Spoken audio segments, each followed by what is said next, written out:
আজ বাইরে ঝুম বৃষ্টি, এর মধ্যে ইচ্ছা করলো আলু ভাজা খাবো। তাই আমি আমার ছোট বোন মিলে আলু ভাজা রান্না শুরু করে দিলাম। আসসালামু আলাইকুম এভরিওয়ান। আজকে বাইরে ঝুম বৃষ্টি, এর মধ্যে ইচ্ছে হলো যে আলুর ফ্রেঞ্চ ফ্রাই খাবো। তো যেই বলা সেই কাজ, আমার ছোট বোন আর আমি মিলে এই তো শুরু করে দিলাম। প্রথমে আলুগুলো ভালোভাবে ছিলতেছে, আলুগুলো ভালোভাবে খোসা ছাড়িয়ে ভালোভাবে ধুয়ে নিতে হবে। এরপর হচ্ছে আলুগুলো ফ্রেঞ্চ ফ্রাইয়ের মতো লম্বা লম্বা করে কাটতে হবে। আপনারা আলুগুলো লম্বা লম্বা করে কাটার পর শুকনো একটা কাপড়ে ওপরে আলুগুলো রেখে ভালোভাবে মুছে নেবেন। মুছে নেওয়ার পর তারপরে মশলা দিবেন। ফ্রেঞ্চ ফ্রাই মাখানোর সময় আমার মা কি মশলা দিয়েছে ভিডিওর পাশেই অ্যাড করে দিয়েছি। ফ্রেঞ্চ ফ্রাইয়ের সাথে সাথে আমার মা হচ্ছে আজকে বেসন দিয়ে বড়া বানাবে। তো এখন সবকিছু কমপ্লিট, এখন আছে আমার মা এগুলো ভাজবে। চুলায় তেল গরম করতে দিয়েছে। তো তেলটা হচ্ছে গরম হওয়ার পর এই তো আলু দিয়ে দিল। আস্তে আস্তে ধিমা চুলায় ভেজে নিতে হবে আলুগুলো।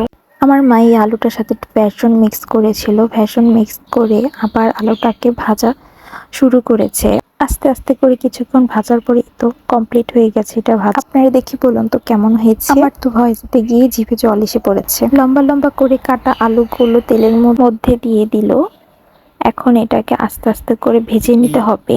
আপনারা চুলার আঁচ কম রেখে আস্তে আস্তে করে আলুগুলো ভেজে নেবেন। আলুগুলো যখন ব্রাউন কালার হয়ে যাবে তখন বুঝে নেবেন যে আলুগুলো ভাজা প্রায় হয়ে গেছে। আলুগুলো ভাজা শেষ করে এই তো আমার মা উঠিয়ে রাখছে প্লেটে।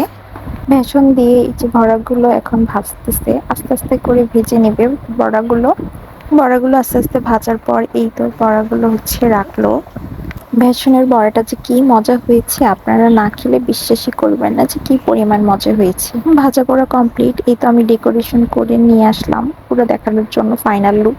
দেখুন কত সুন্দর হয়েছে। আপনারা বাইরের জিনিস না খেয়ে বাসায় এরকম স্বাস্থ্যসম্মত খাবার তৈরি করে খেতে পারেন।